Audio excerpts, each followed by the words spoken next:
Starbucks in all black neighborhoods. So these are people that is economic development as far as just from the standpoint of people working and having the ability to collect the paycheck, right? That stimulates the economy on a certain level. Then we go to Jay-Z.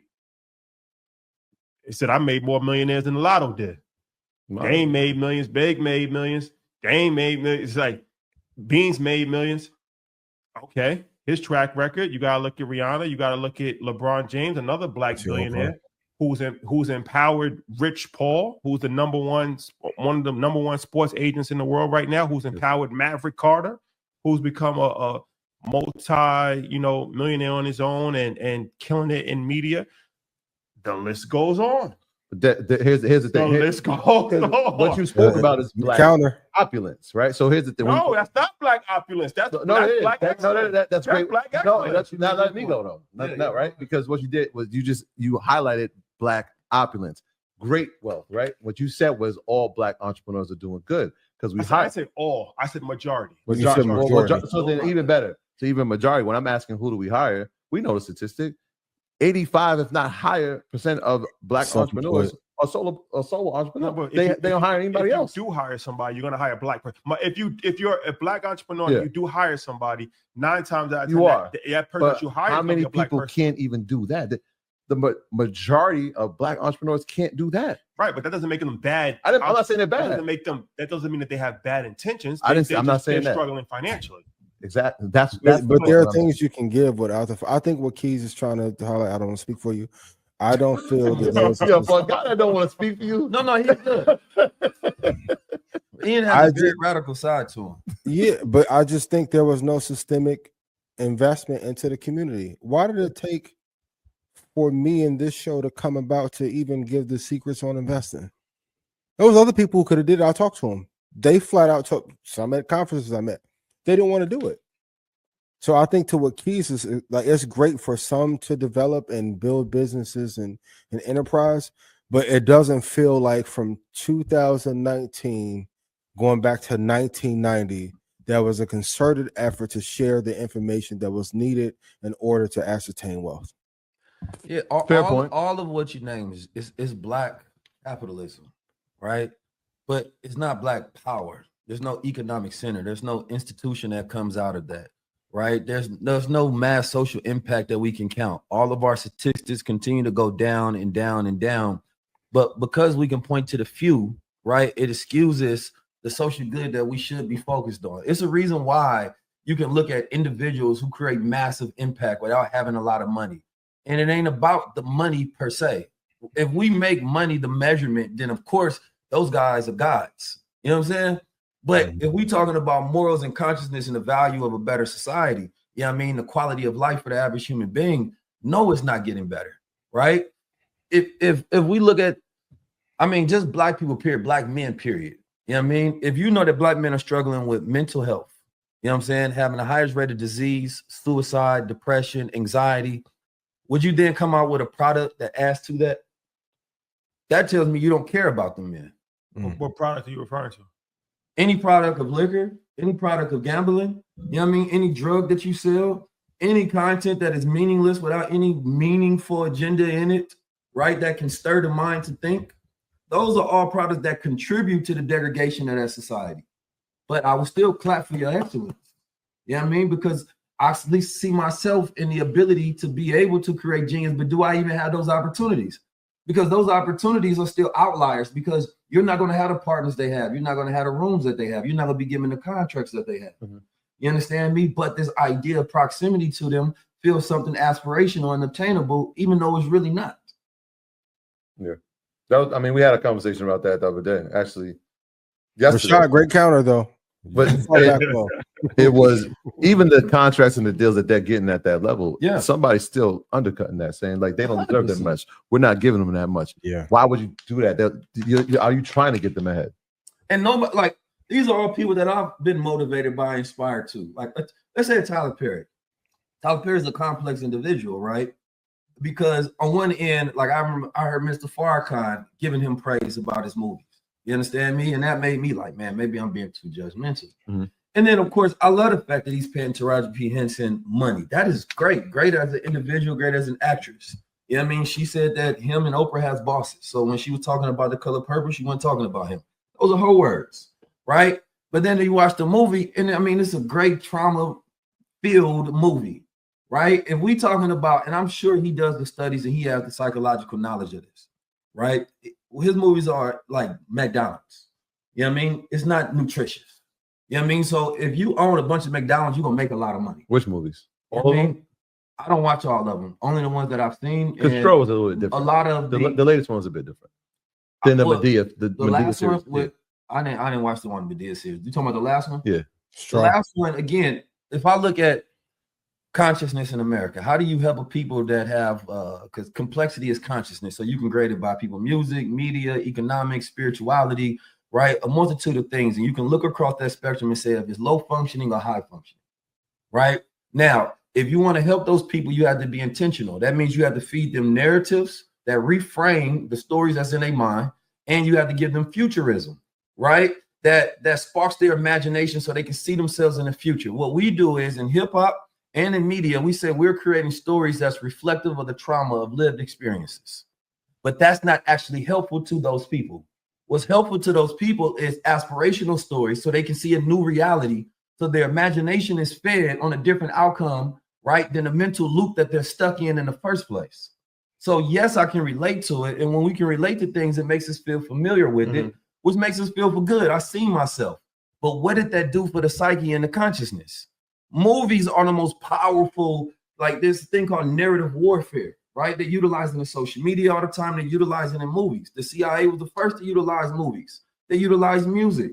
So our people know this science as well, right? The one person, we just did the event where Ryan Coogler was there. Shout out to my brother, Mr. Fab in Oakland at Thug Therapy. Yep. We sponsored that event because Ryan Coogler creates movies that feed the imagination. There's enough complexity in it to where it makes you think. It's a reason we had dialogue about that movie. What was the dialogue about his movies? We're not thinking. We're just processing trauma because it's a difference between triggers and glimmers. A trigger is something that makes you react to a trauma response. A glimmer is something that makes you feel good and safe. His movies make us feel safe. Not only after they killed the vampires, they when he killed the Klan. That wouldn't have happened unless he was able to greenlight his own film. And it's the reason we love that. And I love the movie Forever, the show Forever. Classic. Amazing. Classic show. Why? Because there was no trauma in it. You know what I'm saying? It was glimmers in the whole movie. I was looking for the trauma. All right, when Bro get shot. Didn't happen. No, love is the story. At the end of it, I felt love. Yeah. Like, because it was a movie made to where the black man was using his logic and his masculinity. The woman was listening to him. You know what I'm saying? The son was trying to find himself, but telling his mom, like, I don't want to be you. They was finding black. They was able to speak and communicate. They showed Marcus being like they were showing the complexity. Yeah. That's what happens when we're showing how we perceive ourselves. Fair. Right? That's fair. When other movies are greenlit by other people and they can control the editing room and they're adding in these other scenarios of savors and trauma, that's showing how they perceive us and how they want us to perceive ourselves, right? Because when the people think that they're victors, they have victories. When they think that they're victims, right, they have problems. So if we utilizing media the same way the other math scientists have utilized it, what makes us better than them? Because we're making money, they make money too. We might as well celebrate everybody. Rashad, you look befuddled to that, you say? That's just his passion talking. Concept is called strategic imagination. That's just my passion. That's just my passion talking. Nah, I appreciate it. And listen, I think that each one of these people still have time to do great things. I'm not the type of person like let's kill them. It's like this is just bringing intentionality into a space to say that these guys can do that. The reason we really love Ryan Coogler because in every movie he shows us how we perceive ourselves. You know what I mean? Like Black Panther is like one of the only Black futurist films on that scale. And if it wasn't done by Ryan, it wouldn't have been done like that. He's a guy from Oakland, so of course, you know. I just knew you was gonna throw that part in. Man, but even you know that strategic imagination a certain way. His directorial debut was based on trauma. Yeah, Fruitvale though. That was based on trauma. It was about humanizing the trauma. Humanizing. It was about the story of the human, not the trauma. Yeah. You know what I mean? That was the first movie that made me cry when I watched it, because I seen my brother, I seen myself. It told the story of who he was. For those not familiar, it wasn't familiar, about what happened to him. If you haven't seen Schoolfield, the story of Oscar Grant, go see it. Yeah, that was an incredible story. I took a whole group of kids to see that movie. You know what I mean? Like that movie hit me different. And if it wasn't made by us, it would have just been about the trauma. No, it was about humanizing the man, Black man behind it, because we hear stories of trauma all the time. Yeah. But who are these humans? We're so dehumanizing, we calling each other YNs. And if you're a YN, it's a psyop to when something happens to you, you're not a human, so I don't care. It's the same thing they do to Ibrahim Traore, Idi Amin. They first were in a psyop, dehumanized, so when something happens, we call you a predator or something. Now nobody cares. So if we're using media in that way, and you went to media film school, you learned all the psychology, you getting all this, that means I know you're doing it intentionally, or you can't do it any other way. So that means you have a boss that decides the final product. So why should we celebrate it if it's not really your interpretation of us? 19 keys. High level conversation for high sure. level conversation. You'll be at InvestFest. That is a fact. Oh, it's gonna be something different. I want to say some things, but I already stirred the pot a lot. You know, time out, because I know what. Yeah, I'm with you. Get me into these high levels. The last time you was here, you had the cape on. You know, you feel me? Any sneak peek of things that you got to get off your chest at or anything you excited about? Oh my God. Expect the unexpected. The world's about to end, so I'm doing it all. You know what I'm saying? Listen, man, they outside. It's better this way too. If everybody else is outside bold, what are we afraid of? They doing a big one right now. I'm just saying, like, do we think we get another? I feel like we only got one solid year to get this shit together. You're giving them one. I'm giving us as a culture one. I think maybe other people have more. We can't have the same time as everybody else if they got more wealth than us, more position, influence, power, and health. That means we have less. So every time I hear those studies, they talking about what the time they had. They're not talking about our time. You know what I mean? Like last year at InvestFest, I talked about solar cycles, right? And solar cycles are 11-year cycles that the sun goes through. It goes through minimum cycles, then maximum cycles of electromagnetic energy. And essentially, we are in the maximum cycle of a solar cycle. Now, each one of these cycles is like one of the greatest trackers of like financial collapse, right? Booms and things of that nature. You can track it over the last 100 years, and it's eerily similar. You understand me? Accurate, right? And so July is the spark of the maximum cycle, maximum peak of that solar cycle. This affects heart palpitations. This affects, like Elon Musk has been trying to superfit and retrofit his satellites for years, so that when this electromagnetic activity hits Earth, it doesn't affect them. Every time somebody say you're going to see aurora borealis is visible, that's saying that the sun has just beamed us with more electromagnetic energy. So it's one of those things you can actually use if you study in the cycles, in the financial cycles or social cycles, because during these times is great unrest, but it's also times of technological advancement, right? And so it's a time of great conflict. Right. So, and you see a heat wave is about to come in July. Right. And so I track these things because our ancient people always studied the cosmos to understand harmony. We try to live life of balance. Balance is walking a tightrope, attention. That's what capitalism keeps us in balance. But harmony is understand cycles and patterns. So there's no friction. You know when to do and when not to do. People don't understand their financial cycle, so they overspend in times they should be saving. Right. And so when you live in harmony in life, right, then that's when you have your overall health right. You know when to wake up. Like the 9 to 5 was created so that you can get the maximum amount out of men, because men have solar cycles and women have lunar cycles. So our energy peaks between a 24-hour day cycle. So a 9 to 5 is so that we can maximize labor out of men. And then they put women on plan B so that they can decrease their hormonal cycles and then we can get the most out of them. So now we're going to have to go into this era of humanism to where people get back into being in harmony with self, and we're able to get along with each other, right? But everybody's cycles is out of tune. You might not understand why you're not getting enough sleep, and that's because the lunar phase has an effect on the water, and that connects to your cerebral brain fluid, which affects your sleeping patterns. You might not think it's that deep, but every goddamn person that studies finances and they got all these big AI computers and NVIDIA and governments. I didn't get this study from myself. I got it from their data. Yeah. You know what I'm saying? And so they made us think that consciousness was stupid. That was the greatest psyop they ever played in the world, to make us think that thinking was dumb. Think about that. You trying to be cool? You trying to kick knowledge? You know what I'm saying? Like that was the psyop that they put in the movies that made us literally think that thinking wasn't cool. And instead, what they showed us drinking 40s. They showed us drinking. They replaced our intellectual rituals. You know what I'm saying? With dumbed down nigga shit. Trying to kick knowledge. Yeah. No, I'm trying to kick that shit you need to learn, though. That's a fact. That ether. That shit that make your soul burn slow. Shout out to Nas. Shout out to Jim Jones and Nas, man. Jim Jones playing narrative warfare with the world. Narrative warfare. Straight up. Narrative warfare. Them brothers, narrative warfare gone wrong. Hey, let me ask y'all a question. Do y'all think y'all at the point where you can tell what's AI and what's not? You got something? No, that was just a question I had asked. So I put this up and I asked the people, can they tell which one is real? One is AI, one is voice not. or picture? This right here is a picture. I think, but I think this is the AI picture. I would say this is the AI picture. Let's see.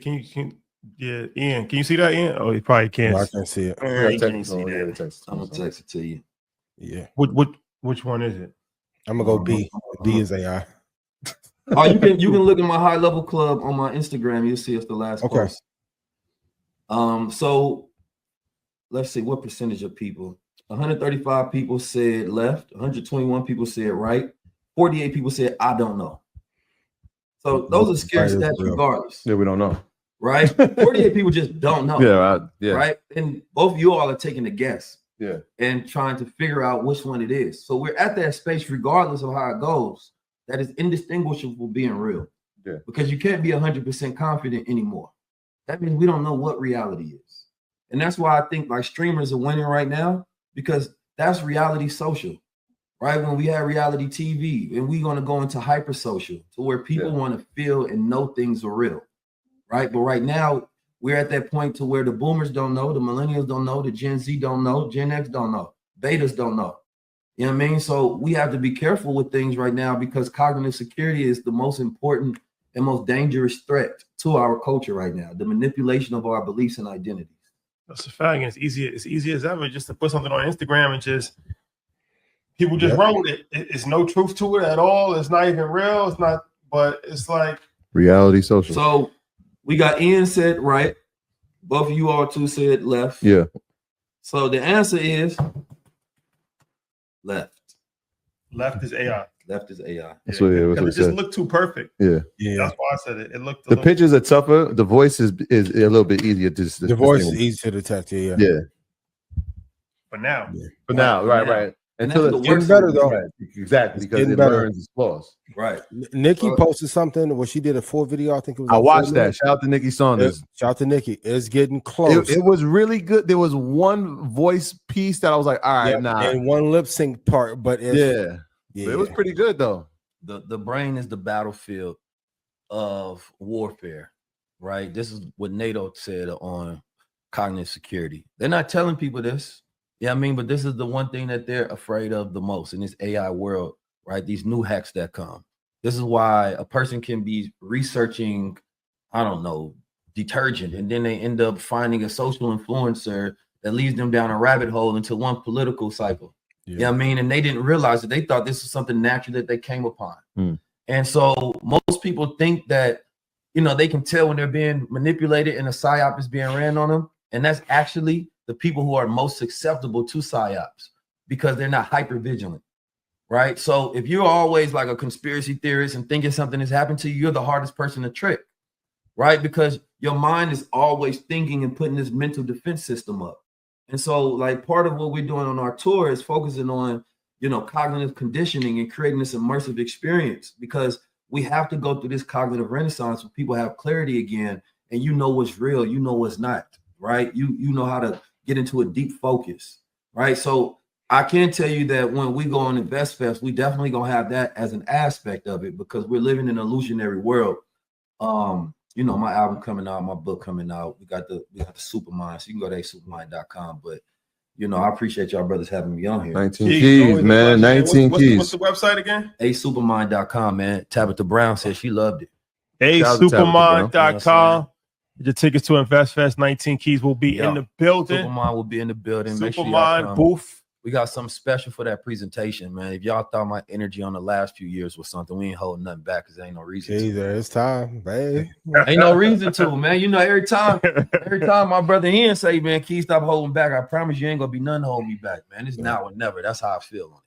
You know what I mean? If it don't happen now, it's gonna happen never. Yeah. You feel me? So I even want that to be the energy every speaker come with. You know what I mean? Every so-called investor, every so-called billionaire and millionaire. Either you're on our side or you're against us. That's what I'm on right now. You feel me? I'm talking to my brother the other day. No, straight up. And when I say our, I'm talking about the people because there should be no reason why you're not on our side. That's not a radical thing to say. Facts. If you're on our side. And on side is just saying that do you want a better quality of life? Do you want to see our people liberated with joy and freedom and power? Like that should be a yes, unanimously. The only reason you wouldn't is because you are in bed with interests who don't want that same thing because they're more interested on a low functioning culture so that they can sell them things that they don't need. That's a fact. There it is. And shout out to Toronto. You mentioned Toronto. That's the last time we all four of us did a show. But I was in Montreal yesterday, and they was like, "Yo, y'all gotta come to Montreal." Even on the French speaking side, we tap in market Monday. So it's time. Yo, man, we love up there, bro. We might have to, crazy. I think Larizzi was up there. Shout out to Larizzi, man. He was doing this thing. Yeah, Montreal, a lot of love up there. Montreal, man. They was tapped in heavy. Yeah. So shout out to Montreal. George and Montreal. Tap in with it. We might have to bring the Renaissance tour up there. Let me know. We ended it in London, so y'all welcome to come. When's the date? November 1st. We're gonna do a coffee house in Paris. Okay. You know what I mean? My brother G5, he got his shop out there in Paris, so we're gonna do an activation out that way as well. Are you in London and Paris? Yeah. I think we on that side of the world. It's fire, real fire. You know, I always love London. I always love London. Always a good time. Some legendary night. Make sure you go to InvestFest. InvestFest. I don't know how to stress InvestFest. Because no, seriously, it's like because it's nothing else happening like that. And I think that like even people that think that they're against it or in opposition, like they should show up too. Like this is the space where your people is at. The people that you claim to care about and be concerned about. Yeah. We don't have many spaces. We don't have many Davos spaces we can go to where collective energy of investment, right, is thinking on our economic future and the prosperity of our future. Come there, sharing that experience. You know what I mean? This is the new Renaissance. We helped spark the financial revolution and the financial Renaissance, right? And now it's about the evolution of it. And if you have something to add to that, then bring your ass. Bring your ass on. Save yourself. You heard yourself. You heard them, ladies and gentlemen. 19 Keys. Go to 19keys.com. Go to Supermind, /tour. Yeah, and go check out that high level comment. I'm working on getting my salesmanship together. You know, the 19 Keys / No, you're doing great. /tour. You know what I'm saying? And go check out the high level conversation with Tabitha Brown. Yeah, latest. That's a fact. Talking about she got one of them voices. I said it on there where like you're more prone to be a great influencer if you have a warm personality and just the aesthetics, right? And she has like the warmest personality of all influencers in the world, right? Yeah. And I'll give you all a tip when it comes to communication because I've been putting together my masterclass. If you smile while you're talking, you automatically come off more warm. Yeah, there's an automatic glow in your tone. She's a master. People are listening to you on audio, or you talking, and it automatically gives you a rhythm as well. Right, so practice that, and people will be more in alignment with you and attracted to you. So practice smiling when you're speaking. Practice that now. Yeah. Tabitha will also be at InvestFest, ladies and gentlemen. Yes. Ticket. Shout out to the good folks at Block. 100 tickets. They're sponsoring 50% off. Intercode Block, and they're sponsoring 10 vendor booths. Intercode Block, 50% off. Amazing. So shout out to Block, shout out to Jack Dorsey and the whole crew, man. Keys, I'm seeing my presentation when I'm done. This year we go. Yeah. Check out Blackout and check out Ralph McDaniels on Thursday. Everybody have a healthy, productive week. Stay safe. If you are partaking, do you partake in 4th of July? Oh, yeah, for my own reasons. You know, speaking of 4th of July, that's when the AI government comes into place. The White House already pushed out a directive for the AI government. Nobody's talking about it, but you should. Yeah, it's very quiet. Yeah. I'm just saying, man. When we start recording now. Stock Club call Wednesday, 7 p.m. Central. If you want to get rich from the market, go to ininvest.com.